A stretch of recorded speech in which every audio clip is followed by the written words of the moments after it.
12 वर्ष तक एक पल के लिए रुदन नहीं रुका, 12 वर्ष तक पलक नहीं झपकी। हा कृष्ण आर्तनाद गंभीरा मंदिर में महाप्रभु चैतन्य देव का। जब सब सो रहे होते तो उस समय गूंजती महाप्रभु चैतन्य देव की अमृतमयी आर्त पुकार, कहाँ है मेरे प्राणनाथ, तुम कहाँ हो। हे मनोहर वंशी की तान से प्रेमियों के हृदय को शीतलता प्रदान करने वाले वंशीधर मुरली मनोहर कहाँ हो। हे ब्रजेंद्र नंदन कहाँ हो। हाय क्या करूं, किससे कहूं, मेरा हृदय फटा जा रहा है, मैं कैसे अपने प्राणनाथ से मिलूं। कौन है जिससे मैं अपनी बात कहूं और वो मेरा दुख समझ सके। हा प्राणनाथ, हा कृष्ण, हा मुरली मनोहर, ऐसे महाप्रभु पुकारते रहते। पीछे चर्चा हुई थी, तीनों दरवाजे बंद हैं, परिकर सावधान रहते, पर देखा महाप्रभु अंदर गंभीरा मंदिर में नहीं। अब खोज शुरू हुई, सब जैसे बिना प्राण के व्याकुल हो जाते, शरीर शून्य होने लगता है, ऐसे ही सब भक्तों के प्राण महाप्रभु चैतन्य देव गंभीरा मंदिर में है नहीं, सब व्याकुल हो गए। कोई इधर ढूंढ रहा है, रात्रि का समय मशाल लिए हुए। पीछे चर्चा हुई, फिर देखा कि बड़ी बड़ी सुंदर गौएं, तेलंगु गौएं घेरे हुए हैं और महाप्रभु मूर्छावस्था में पड़े हुए हैं। सब भक्तजन वहां नजदीक गए तो देखा तो महाप्रेमी परिकर आसपास गौएं घेरी हुई है। सब वहां पहुंचे, देखा बड़ा आश्चर्यमय स्वरूप महाप्रभु चैतन्य देव का। ऐसा स्वरूप देख के सब विकल हो रहे हैं। कैसा स्वरूप है, हाथ पैर ऐसा लग रहा है पेट में धस गए हैं, ऐसे शरीर में लगता है बिल्कुल रक्त का संचार ही नहीं हो रहा, बिल्कुल जड़वत और अंदर आनंद की विकलता है। और चौध के चारों तरफ गौएं घेरे हुए हैं, गौओं को भक्तजन हटाते हैं, पर उनको इतना सुख मिल रहा है महाप्रभु के श्रीअंग का जो गंध लेने से और चाटने से, क्यों हटाने पर भी बार बार आती है, महाप्रभु को सूंघती है और महान सौभाग्य महान आनंद का अनुभव कर रहे, जिभ्या से दुलार करके महाप्रभु के श्रीअंगों को चाटती है। बलिहारी है इन गौओं की जो ऐसी महाप्रेम दशा में महाप्रभु के श्री अंगों का स्पर्श प्राप्त कर रही है। जब देखा कि बिल्कुल बाहर से बेशुद्ध मूर्छावस्था, ऐसा लगता है चेतना ही नहीं रह गई, तो भक्तों को कई बार ऐसी दशा में यह अनुभव है कि कैसे चेतना प्राप्त होती है। अब सुंदर मृदंग करताल मंजीर की ध्वनि गूंज उठी, हरि बोल और महामहिमा में नाम का कीर्तन, उन्मत्त होकर कीर्तन कर रहे महाप्रभु को कुछ थोड़ी सी शरीर में चेतना सी लगी। उसी अवस्था में भक्तजन उठा कर ले गए। अब वो महाप्रभु जब वहां थोड़ा अर्धबाह्य अवस्था में आए, फिर वही क्रंदन शुरू, जोर जोर से फिर रो रो के पुकार, हाय हाय यहाँ मुझे कौन ले आया, वो मेरा मनमोहन श्याम सुंदर कहाँ चला गया। मैं तो उसकी मधुर मुरली धुनी सुन रहा, कितनी सुंदर तान थी मुरली की, कितनी सुंदर सुंदर गोपियों के बीच में वो कैसी मनोहर मुरली बजा रहा था।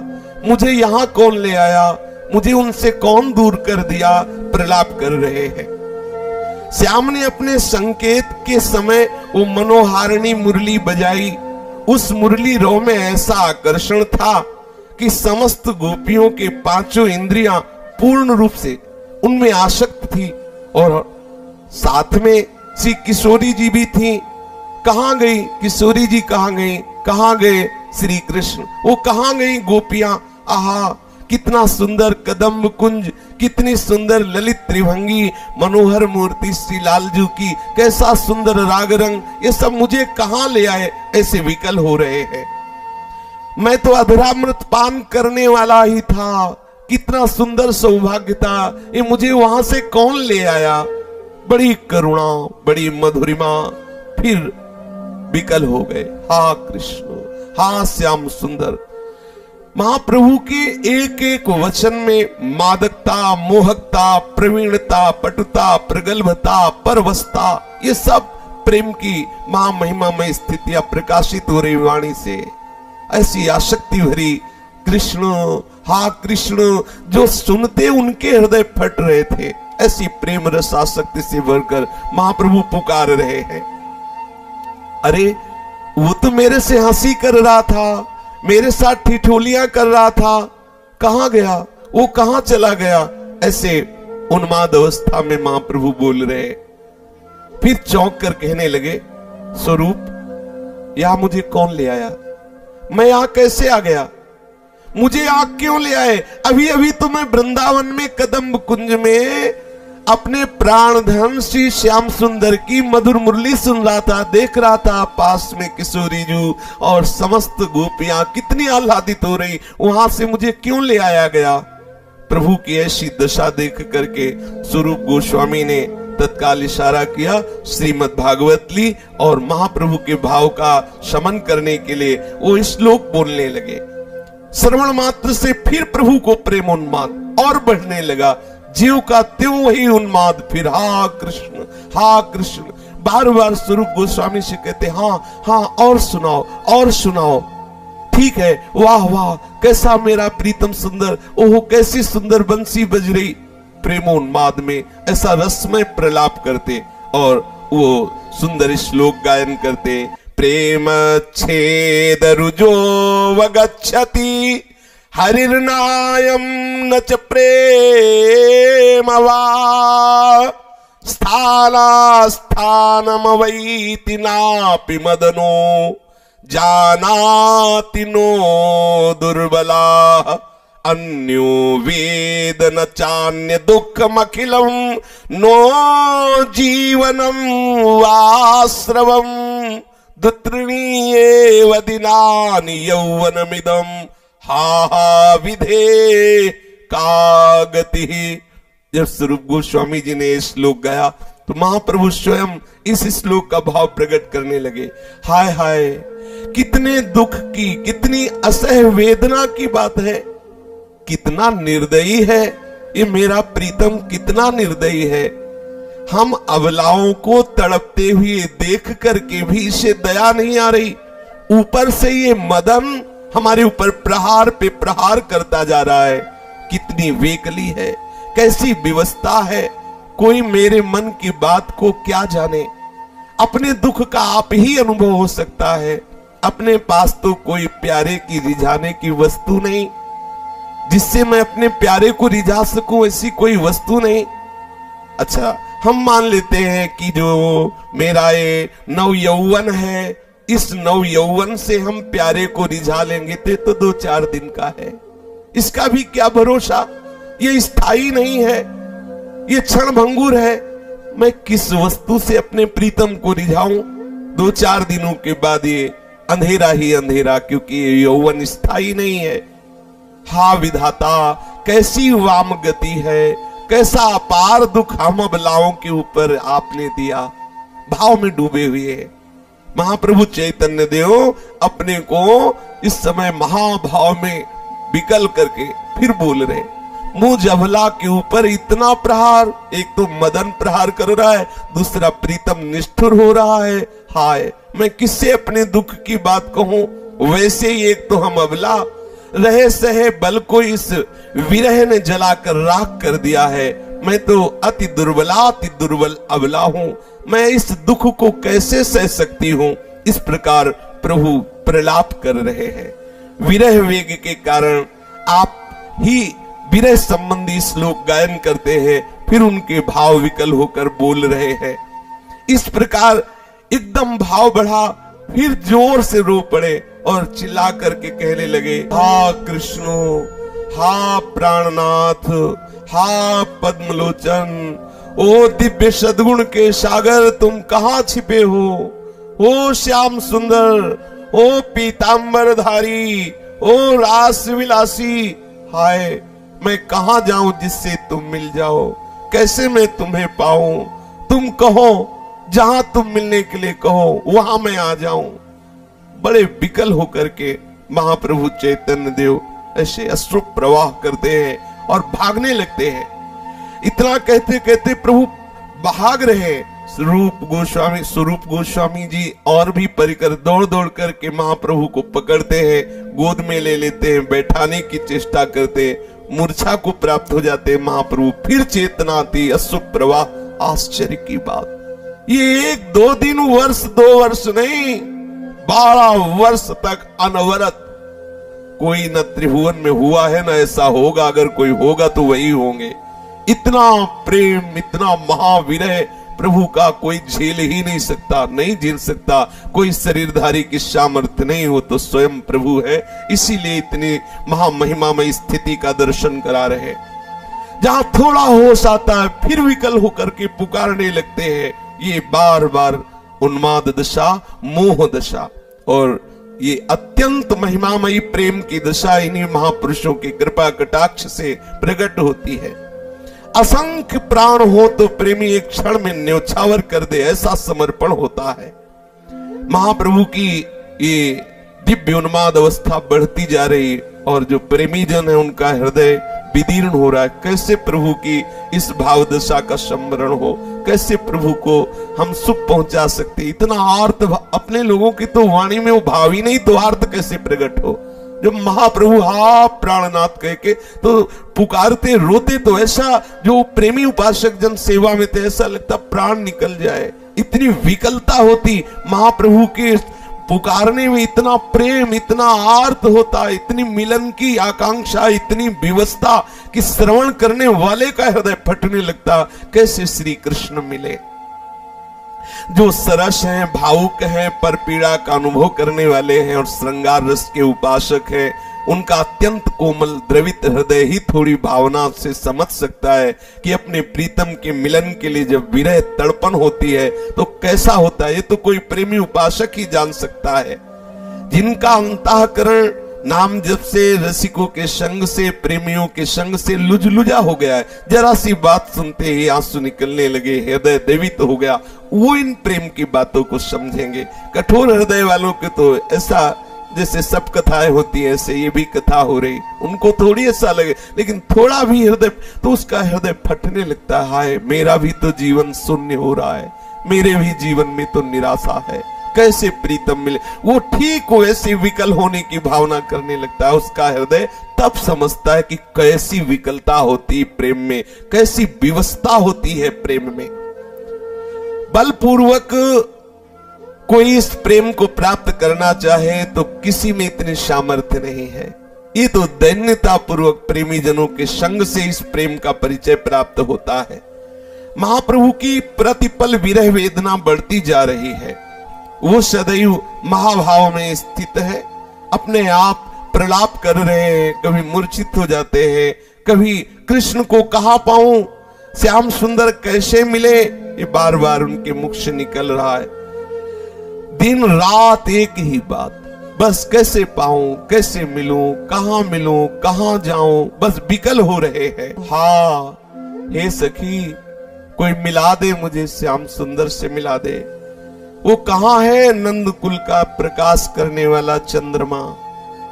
महाप्रभु आर्त भाव में पुकार, हे सखी कोई मुझे श्याम सुंदर से मिला दे। कहां है वो नंद कुल का प्रकाशक चंद्रमा। अरे वो मयूर मुकुट धारण करने वाला कहां गया, वो बनमाली कैसे मिलेगा, कहां मिलेगा। विकल होके पुकारने लगते। मुरली की मंद मन मनोहर ध्वनि सुनाने वाला, वो मेरा मुरली मनोहर कब मिलेगा, कहां मिलेगा, कैसे मिलेगा। सखी वो इंद्र नीलमणि के समान कमनीय कांतिमान प्यारा कहां मिलेगा। वो रासमंडल में थिरक थिरक कर नृत्य करने वाला वो रासेश्वर नटराज कहां मिलेगा। सखी हमारे जीवन की एकमात्र इस व्याधि का निवारण तो एकमात्र औषधि स्वरूप वो छलिया श्याम सुंदर है, कहां मिलेगा। हमारे प्राणों से भी प्यारा वो सुहृद किस देश में चला गया है। हमारी अमूल्य निधि को कौन लूट ले गया। हा विधाता, तुझे बार बार धिक्कार है जो मेरे प्रीतम को मेरे से दूर किया। अब ऐसे प्रभु विलाप करते रहते। अर्धरात्रि व्यतीत होने पर नियमानुसार स्वरूप गोस्वामी जी प्रभु को गंभीरा के भीतर सुलाए रोज ऐसा ही नियम था, अर्धरात्रि तक तो सब जगते रहते, फिर होता कि क्रमशः एक दो विश्राम कर लो, जिससे महाप्रभु की सेवा में फिर जो है वो विश्राम कर ले। ऐसे क्रम से राय रामानंद जी अपने घर चले आए। महाप्रभु उसी प्रकार जोरों से चिल्ला चिल्ला करके नाम ले लेकर कीर्तन करते, बस पुकारते। अब आप विचार करो, 12 वर्ष तक ऐसे ही अनवरत पुकारना, अनवरत, एक क्षण के लिए भी कभी या तो मूर्छा और या तो आर्तभाव से पुकार, अश्रु प्रवाह बाहर की सुधि ही नहीं है। ये किसी शरीरधारी में नहीं हो सकता। ये तो प्रभु ही जब अवतरित होते हैं तब उनमें ऐसी महाद किंचन मात्र अंश मात्र से दशाएं प्रकट होती। पूर्ण दशा महाप्रभु के जीवन में देखी गई। जब प्रभु जोर जोर से अर्धरात्रि का एकांत अवसर होता तो रात्रि और काटने को दौड़ती, प्रीतम के बिना और चिल्ला चिल्ला करके और रोने लगते। प्रभु की तो वेदना पराकाष्ठा को पहुंचे, प्राण छटपटाते, वाणी में सामर्थ्य नहीं कि उस दशा का वर्णन कर सके। ऐसा लगता कि एक एक अंग तड़प रहा है श्री कृष्ण के आलिंगन के लिए। मुख ऐसे ऊपर करते मानो चुंबन करने के लिए, अधर तड़प रहे हैं। ओष्ठ किसी के मधुमेह प्रेम में शीतलता पूर्ण अधरामृत का पान करने के लिए कंपायमान हो रहे। महाप्रभु अपने आवेश को रोकने में एकदम असमर्थ। अब ऐसी प्राय ऐसी बार जहां असावधान हो जाते या बेसुध हो जाते परिकर के, तो ऐसी कोई घटना कर लेते महाप्रभु। वो जोरों से चिल्लाते हुए रोने लगे और अपने श्रीमुख को फिर दीवार में घसने लगे। ये देखो ऐसी उन्माद दशा। दीवार की रगड़ से रक्त बह चला, गला रुंधा हुआ, श्वास भी निकलना मुश्किल हो रहा है, कंठ से घर घर शब्द होने लगा और रक्त इतना बहने लगा कि महाप्रभु के जो सन्यासी रक्त वर्ण के वस्त्र वो सब भींजने लगे। वो बार बार ऐसे अपने मुखमंडल को दीवार में घस रहे, लंबी लंबी सांस ले रहे, गो गो ऐसा घुरघुराहट का शब्द हो रहा है। आहा, गो गो शब्द, कंठ अवरुद्ध है, शब्द नहीं निकल रहा, क्या बोल रहे हैं सुनाई नहीं दे रहा। गो गो शब्द उच्चारण हो रहा है और इतनी विकलता बड़ी कि माथा रगड़ रहे हैं महाप्रभु। तो इस महान विरह की दशा में मुख, कपोल, नाक ये सभी रगड़ दिए। कपोल रगड़ रगड़ के, नाक रगड़ रगड़ के, मस्तक रगड़ रगड़, रक्त की धार बह रही है, शरीर भींज रहा है खून से और वस्त्र भींज रहा है। ऐसी अद्भुत प्रेम की दशा।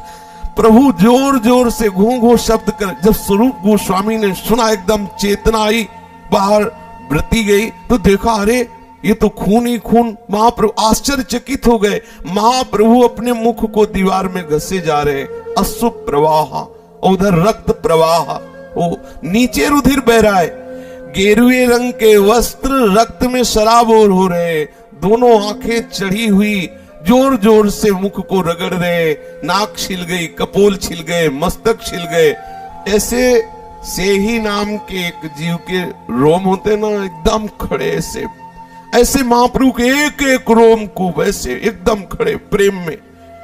और संपूर्ण अंग में देखो तो रोम एकदम सीधे खड़े हुए, मुख से रक्त की धार बह रही, दांत कड़कड़ कड़कड़ कर रहे हैं, कभी अंग फूल जाते हैं, कभी एकदम क्षीण हो जाते हैं। स्वरूप गोस्वामी दौड़ करके महाप्रभु को ऐसे पकड़ लिया। महाप्रभु को ज्ञान ही नहीं है बाहर का। स्वरूप गोस्वामी दुख चित होकर के प्रभु से कह रहे, हाय प्रभु ये आपने क्या कर लिया, प्रभु आप ऐसा क्यों कर रहे हैं, मुख क्यों घस रहे हैं। महाप्रभु रो के कहने लगे, क्या करूं स्वरूप, मेरे श्याम सुंदर नहीं मिल रहे, मैं क्या करूं, एकदम मैं पागल हो गया हूं, मैं उनके बिना जी नहीं सकता, मैं क्या। स्वरूप गोस्वामी के भी अश्रु चल रहे और स्वरूप ये रात्रि मुझे बहुत दुखदाई हो जाती है, प्रीतम के बिना ये रात्रि मुझे काटने के दौड़ती, मुझे बहुत विकलता हो, मेरी वेदना ऐसी बढ़ रही है कि अब मेरी सुध नहीं कि मैं क्या कर रहा हूं, क्या करना चाहिए, क्या नहीं करना चाहिए। तो प्रभु आप मुख क्यों रगड़ रहे थे, क्या करूं, दरवाजा मिल ही नहीं रहता तो दरवाजा बना रहा था। महाप्रभु ऐसे अंधेरे में दरवाजा नहीं मिल रहा था, इसलिए दीवार में मैं घस घस के अपना मुख दरवाजा बना रहा था। अगर दरवाजा बन जाता तो सामने प्रीतम थे ना, उनसे मिल लेता। स्वरूप दामोदर को बड़ी चिंता हुई। महाप्रभु की दशा देख के अब तो किसी भी जो निज परिकर श्रीअंग सेवी थे, अब तो किसी को चैन नहीं कि अब तो एक क्षण के लिए छोड़ा तो कोई न कोई घटना घट जाएगी। उनमें से एक शंकर जी नाम के भक्त थे। उन्होंने कहा कि एक उपाय है, अब रात्रि में महाप्रभु जब भी लेटेंगे तो उनके चरण हम छाती में लेके, अगर वो जरा भी लेंगे तो मुझे पता चल जाएगा। अब इनको हमें बिल्कुल स्वतंत्र एक क्षण के लिए भी नहीं छोड़ना है। अगर रात्रि में लेटे हुए हैं, मूर्छावस्था में भी हैं, तो हम अपनी छाती में इनके चरण रख के, मतलब जैसे तकिया रखी जाती है ऐसे मैं लेट जाऊंगा, इनके चरण अपने छाती पे रखूंगा। ये जरा भी हलचल करेंगे, हिलेंगे तो मैं जग जाऊंगा, जिससे ऐसी घटना नहीं कर सकते। अपने शरीर को, अपने श्रीअंग को जो कष्ट दे रहे हैं ऐसा नहीं होने दूंगा, मैं इनको रोक लूंगा। मेरी आप सबसे प्रार्थना है कि मुझे ये सौभाग्य दे। प्रभु ने उनके ऊपर ऐसा कृपा प्रसाद किया कि जब प्रभु मूर्छावस्था में शयन में होते तो यद्यपि नींद का तो कहीं नाम ही नहीं था, तो इनको तकिया की तरह चरण रखने का सौभाग्य मिलने लगा। प्रभु के चरणों में ऐसे लेट जा, कितना अहो भाग्य। महाप्रभु के ऐसे गोरे चरणारविंद अपनी छाती में, कितना, यही तो प्रभु कृपा करते हैं तब ऐसे महान सौभाग्य का संयोग बना देते हैं। अब अगर जरा भी करवट ली वो जाकर के बैठ जाते, देखते जरा भी हिले तो वो जग कर बैठ जाते, प्रभु के चरणों को अपने वक्षा स्थल पर रख के ऐसे पकड़ के लेटते। इसीलिए इनका नाम हुआ प्रभु पादोपाधान। प्रभु पादोपाधान, सचमुच सचमुच महान धन्यवाद इन भक्त के जो प्रभु के श्री चरणों की तकिया बने। विरह व्यथा में उन्माद अवस्था और मोह अवस्था का पूर्ण दर्शन और मृत्यु दशा, ये आखिरी दशा है। पर आश्चर्य की बात है कि इसमें मृत्यु दशा होती, मृत्यु हो जाए तो कम से कम चैन मिल गया, शरीर छूट गया और अपने प्रीतम से मिल गया, लेकिन मृत्यु नहीं आती, मृत्यु दशा होती है प्रेम की। बड़ी अद्भुत, बड़ी महिमामयी। ये तो कोई ईश्वर कोटि के महापुरुषों में ही दशा का प्रादुर्भाव होता है। कभी शरीर एकदम सन्न पड़ गया, कोई हिलन डुलन नहीं, भक्तजन व्याकुल हो जाते। कभी प्रभु के ऐसे पूरा शरीर बहुत जोर से कंपायमान हो रहा है, कभी पूरे शरीर पसीना पसीना हो, कभी मुख म्लान, कभी आंखों से अश्रु की धारा, गला रुंध जाता, कोई शब्द उच्चारण न होता, कभी देह में बहुत ही विचित्र ढंग से रोमांच, कभी बहुत जोर से हंसते, कभी बहुत जोर से रोते, कभी नाचने लगते, कभी गाने लगते, कभी उठ करके इधर उधर भागने लगते, कभी क्षण में धड़ाम से मूर्छित होकर भूमि पर गिर जाते। ऐसी महामहिमा में प्रेम की दशा महाप्रभु में प्रकट होती। एक दिन राय रामानंद जी ने श्रीमद् भागवत के 33वें अध्याय में से प्रभु की कालिंदी कूल की जल क्रीड़ा की कथा सुनाई। अब प्रभु ने कथा सुना और बस उसी में डूब गए, उसी भाव में। प्रभु दिन भर उसी लीला में डूबे रहे। दिन बीता, रात्रि आई, प्रभु की विरह वेदना बढ़ने लगी, आपने को संभालने में बिल्कुल असमर्थ। पता नहीं इतनी सावधानी रहने पर निज अंग सेवियों की कैसे उनकी दृष्टि से प्रभु बच गए। प्रभु सबकी दृष्टि से बच करके निकल भागे, और इतनी सावधानी रहती कि कभी एक क्षण के लिए भी कोई असावधान न रहता। पर आज पता नहीं क्या हुआ कि कोई जान ही नहीं पाया कि प्रभु कब निकल गए। समुद्र के किनारे गए, आई टोटा की ओर चले गए, वहां विशाल सागर की नीली नीली तरंगे उठ करके उनके हृदय को और विकल कर रही थी। बार बार तन्मयता पूर्वक को देख रहे थे समुद्र की लहरों को। महाप्रभु वहां बैठे, ऐसा लग रहा था कि हृदय एक मधुर संगीत से युक्त हो रहा है। उस संगीत स्वर को श्रवण करते करते प्रेम की इस पागल दशा में महाप्रभु ने देखा कि परम पावन यमुना जी प्रवाहित हो रही। समुद्र के किनारे बैठे बैठे तरंगे देखते देखते एकदम ऐसी भाव दशा आई कि श्री यमुना जी, बहुत सुंदर यमुना जी, नील वर्ण का जल प्रवाहित करने वाली है। उनको देख करके हृदय में अद्भुत उत्साह। उस सागर की सुषमा की जगह अब यमुना जी की शोभा सुषमा। फिर एकदम दृश्य बहुत सुहावनी शरद की रात्रि है, पूर्ण चंद्रमा खिला हुआ है। ओहो, आनंद ही आनंद बरस रहा है। यमुना जी प्रवाहित हो रही, यमुना का पावन पुलिन है, शरद चंद्रमा की चांदनी छिटक रही है, महाप्रभु अपने भाव में डूबे जा रहे हैं। अब उनमें ऐसा श्री कृष्ण चंद्रजू के स्पर्श करने के लिए व्याकुलता हुई कि ये यमुना, ये पावन वृंदावन, ये शरद चंद्रमा की छिटक चांदनी और प्रीतम दूर, भारी विकलता उनके हृदय में। अब वो तो कालिंदी में कूदने के लिए उत्साहित होने लगे। ये विस्मृति एकदम कि हम यहां पुरी में हैं, समुद्र के तट पर है, ऐसी कोई शुद्धि नहीं। देखा कि उनका प्रीतम गोपिकाओं के साथ जलकेली कर रहा है। ओहो, अब तो कैसे अपने को रोक सकते। जब देखा प्रीतम श्याम सुंदर ऐसी सुंदर यमुना जी में अपनी प्राण प्रिय गोपिकाओं के साथ जलकेली कर रहे, फिर क्या, आप हुंकार मारी और उछले और समुद्र में कूद पड़े। वो तो देख रहे ना यमुना जी को, और देख रहे सामने गोपी जनों के बीच में श्री लाल जी जलकेली कर रहे। जोरों से हुंकार किया और अथाह समुद्र के जल में कूद पड़े। अब वो तो प्यारे के साथ जल विहार का आनंद ले रहे। बाहर से बेशुद्ध, बाहर से शरीर इस मृत्यु दशा को प्राप्त हो रहा है, जो प्रेम की मृत्यु दशा है। बाहर से कोई चेतना नहीं, अंदर से उनके भाव देश में गोपिकाओं के साथ प्रीतम जलकेली कर रहे हैं, यमुना की उसी में सम्मिलित है, और बाहर से शरीर अथाह समुद्र में लहरों में ऐसे तरंगायमान हो रहा है।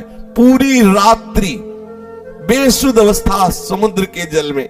इधर प्रभु को वहां न देखकर भक्तों को बड़ा विकलता हुई, सब खोजने के लिए दौड़ रहे। स्वरूप गोस्वामी, गोविंद, जगदानंद, वक्रेश्वर, रघुनाथ दास और वो शंकर जी जो प्रभु के चरणों को अपने हृदय में रख के सोते, सब व्याकुल हैं और कोई भी नहीं जान पाया कि प्रभु कब निकल गए।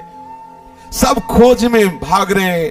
जगन्नाथ जी के मंदिर के सिंह द्वार से लेकर तिल तिल जगह पुरी की खोज रहे, कहां है महाप्रभु। सभी के साथ जगन्नाथ वल्लभ नामक उद्यान में वहां गए, वहां भी खोजा, वहां से भी निराश। गुंटिचा मंदिर गए, सुंदरचल में उन्होंने इंद्रद्युम्न सरोवर, समीप के सभी बगीचे, सभी मंदिर, सब परम आश्चर्यचकित खोज रहे, रो रहे, कहां गए महाप्रभु, कहां गए। इस प्रकार उन्हें जब कहीं भी प्रभु का पता नहीं चला, तब वो सब निराश होकर पुरी में लौट आए। अब सब विकल हो रहे, संपूर्ण रात्रि खोजा लेकिन प्रभु कहीं नहीं। अब वे तो वही जान सकते हैं जो अपने प्रीतम से बिलग होते हैं कि कैसी विकलता महाप्रभु के लिए उन निज परिकर की होगी। महाप्रभु मिले ही नहीं, सब खोज, भारी विकलता, संपूर्ण रात्रि विकलता पूर्वक। प्रातः काल के समय स्वरूप गोस्वामी ने कहा कि एक जगह रह गई, समुद्र के किनारे किनारे बहुत दूर तक खोजते हैं। हो सकता है महाप्रभु समुद्र के किनारे कहीं मूर्छावस्था में पड़े हो। प्रभु को खोजने के लिए सब समुद्र की तरफ चल पड़े। समुद्र के किनारे किनारे सब प्रभु को ढूंढ रहे हैं, और महाप्रभु को शुद्ध नहीं, रात्रि भर उसी जल में कभी डूब जाते, कभी तरंग में उछल जाते, कोई शुद्ध ही नहीं है। पूरा जल सब उदर में जा रहा है, मृत्यु दशा, बाहर कोई शुद्ध नहीं, बिल्कुल शुद्ध नहीं। उसी समय वहां एक मल्लाह जाल डालकर मछली पकड़ रहा था, तो महाप्रभु उस समय जैसे तरंग आई तो कभी जल के ऊपर कभी जल के नीचे, और मृत्यु, प्रेम की मृत्यु दशा है, शरीर विकृत है, और मल्लाह के जाल में महाप्रभु फंस गए। बेसुध है, समुद्र के जल में डूबे हुए हैं। उसको बड़ी प्रसन्नता हुई कि वजन देख करके कि कोई अच्छा मत्स्य पकड़ में आ गया, अब तो मुझे अच्छा धन मिलेगा। उसने जब जोर से खींचा और नजदीक जाके देखा तो उसने देखा है तो कोई मुर्दा है, क्योंकि कोई चेष्टाएं नहीं दिखाई दे रही। महाप्रभु तो प्रेम की इस मृत्यु दशा को प्राप्त है। वो उठा करके प्रभु को ऐसे किनारे छोड़ दिया, क्योंकि उसको पक्का है कि कोई मुर्दा है, उसको ये थोड़ी है कि कोई महाप्रभु चैतन्य देव ऐसी प्रेम दशा में है। अब आश्चर्य हुआ कि महाप्रभु को स्पर्श करके उसने समुद्र के किनारे लिटाया ना, स्पर्श करना था कि उसकी दशा बदल गई। अब उसके अस्त्र चलने लगे, हा कृष्ण और नृत्य, बार बार दोनों हाथ उठा के हरि बोल और कृष्ण कृष्ण और नाचना और रुदन करना। अब प्रभु के श्रीअंग स्पर्श से, देखो ये है संक्रामक रोग, स्पर्श से जो बड़े बड़े साधनों से भी अनुभव नहीं होता, स्पर्श मात्र से महाप्रभु के उसके हृदय में ऐसा प्रेम प्रकट हो गया। अब वो कभी प्रेम विवल होकर समुद्र के किनारे की भूमि में लौटता, कभी पुकारता हा कृष्ण, कभी नाचता, कभी हंसता, कभी गाने लगता। अब जो उसके और जन थे उन लोगों ने देखा जो दूर और कहीं मार रहे होंगे मछली, नजदीक, अरे बोले इसमें तो कोई भूत लग गया हमें लगता है, क्योंकि ऐसी दशा उसके, अब वो क्या जाने बेचारे प्रेम की दशा, भयभीत हो गए। उसे भ्रम, उसको भी भ्रम हो गया कि मुझे लगता है कोई भूत मेरे में प्रवेश कर गया, इसीलिए ऐसा हो रहा है। इसी भय से वो भागता भागता आ रहा था। इतने में ये निजी परिकर श्रीअंग सेवी महाप्रभु चैतन्य देव के वो सब खोजते हुए आ रहे थे। उसकी दशा देख करके ही स्वरूप गोस्वामी समझ गए कि इसे महाप्रभु का स्पर्श प्राप्त हुआ है। आहा, महाप्रभु का ऐसे स्पर्श प्राप्त, उसके अश्रु बह रहे, नाक बह रही, हा कृष्ण, कभी लौट जाता है, कभी नाच रहा है। अच्छा, उसको पता नहीं कि मुझे भगवत प्रेम जो महादुर्लभ वस्तु है वो प्राप्त हो गई है। स्वरूप गोस्वामी ने पूछा, क्यों भाई, तुमने यहां किसी को देखा है? तुम्हारी ये दशा क्यों है? तुम भयभीत क्यों हो? भय से कांपते हुए मल्लाह ने कहा, महाराज मैंने कोई आदमी को तो देखा नहीं, मैं सदा की तरह मछली मार रहा था तो मेरे जाल में एक बहुत सुंदर गोरे अंग वाले वो जाल में फंस गए। मैं जब उनको देखा तो मुर्दा, उनके अंग में कोई भूत था जिसके छूते ही मेरी ये दशा हो गई। ऐसा वो मेरे अंग में समा गया। जब मैंने उस मुर्दे को छुआ तो मेरे अंग में वो भूत समा गया। अब वही भूत मुझे रुलाता है, वही कभी हंसाता है, कभी नचाता है, कभी भूमि में पटक देता है, कभी मैं कृष्ण कृष्ण बोलता हूं। अब मैं जा रहा हूं कोई अच्छे भूत उतराने वाले के पास कि मुझे इस भूत से मुक्त कर दे। आप लोग इधर मत जाइए, नहीं भूत आपको भी चढ़ जाएगा। वो बड़ा भयंकर है। मैंने ऐसा विचित्र मृत्यु को प्राप्त हुआ कोई ऐसा आज तक मुर्दा नहीं देखा। स्वरूप गोस्वामी जी समझ गए कि महाप्रभु प्रेम की ऐसी मृत्यु दशा को प्राप्त हो रहे हैं और ये महाप्रभु के ही स्पर्श से इसमें आया है। महाप्रभु की उस समय जो झांकी थी, स्वरूप गोस्वामी जी ने उस मल्लाह से कहा कि कैसा रूप था, तुमने देखा? बोले हाँ देखा भी, छुआ भी, ये जो हमारे ऊपर भूत चढ़ा है उनके स्पर्श से ही है, पर ऐसा मैंने कभी मनुष्य नहीं देखा जैसा उनको देखा। जाल डालते समय वो फंसकर जाल में आ गए। मैंने समझा कोई बड़ा मत्स्य है। जब मैंने देखा कि तो मुर्दा है तो मेरे मन में भय हुआ। जाल से निकालते समय उनके अंग से मेरे अंग का स्पर्श हो गया। स्पर्श होते हुए भूत मेरे शरीर में प्रवेश कर गया। अब तो मेरे शरीर में कपकपी पैदा हो गई, नेत्रों से जल बहने लगा, मेरी वाणी गदगद हो गई। या तो वो कोई ब्रह्म दैत्य है या कोई भूत है जो मेरे पे सवार हो गया है। मैं ठीक ठीक नहीं कह सकता। ओ दर्शन मात्र से ही मेरी ये दशा हो गई। तुम भी उधर मत जाना, क्योंकि दर्शन मात्र से ये प्रेत चढ़ जाता है। बिल्कुल ठीक कह रहा है। ऐसे महापुरुषों के दर्शन मात्र से पावत ही, ध्रुवदास जी ने लिखा है, पावत ही तिनको दरस उपजय भजनानंद, बिन ही श्रम छुट जाए सब जे माया के फंद। बिना किसी साधना के महाप्रेम रस का अनुभव दर्शन मात्र से, स्पर्श मात्र से। और वो वर्णन करता है कि शरीर इस 5-7 हाथ लंबा, प्रेम की ऐसी दशा में 5-7 हाथ लंबा दिखाई दिया।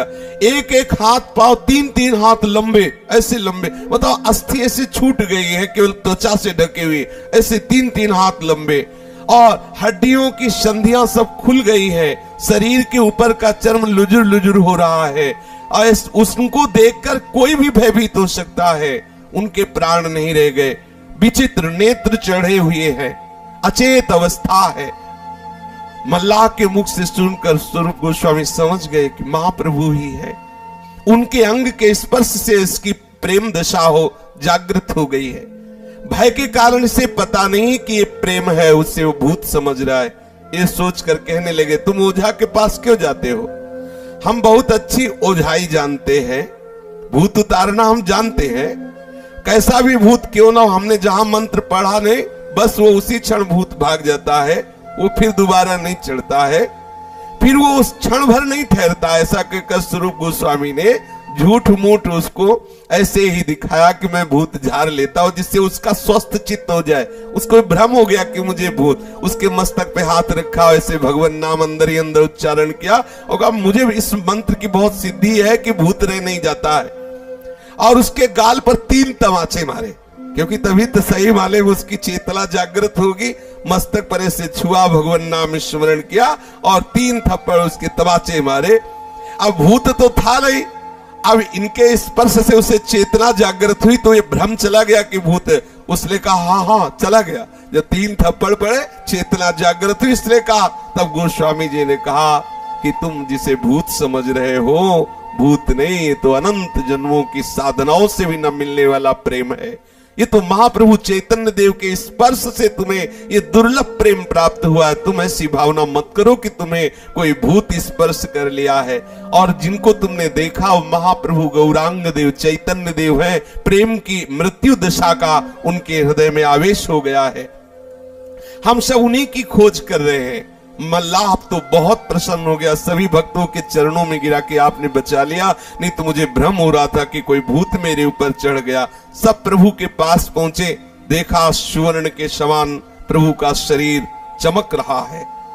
समुद्र की बालुका मानो पीस करके चांदी उनके श्रीअंग में, आहा, स्वर्णिम कांति से युक्त श्रीअंग, और ऊपर से समुद्र की जो बालुका पड़ी हुई, ऐसा लगता है चांदी को चूरा करके लेप किया गया हो। आंखें ऊपर को चढ़ी हुई, पेट फूला हुआ, मुख से झाग निकल रही, बिना किसी प्रकार की चेष्टा किए हुए उनका शरीर गीली बालुका में सना हुआ निश्चेष्ट पड़ा है। सभी अश्रु प्रवाह करते हुए भक्तजन घेर कर बैठ गए महाप्रभु को। ये मृत्यु की दशा, अंतिम, ये प्रेम की चरम सीमा, विरह प्रेम में ये अंतिम दशा है, मृत्यु दशा। संसारी पुरुष इसे नहीं समझ सकते, ये तो महाप्रेमियों का विषय है। संसारी दृष्टि से तो बिल्कुल कोई कहेगा ही नहीं कि इनमें प्राण है।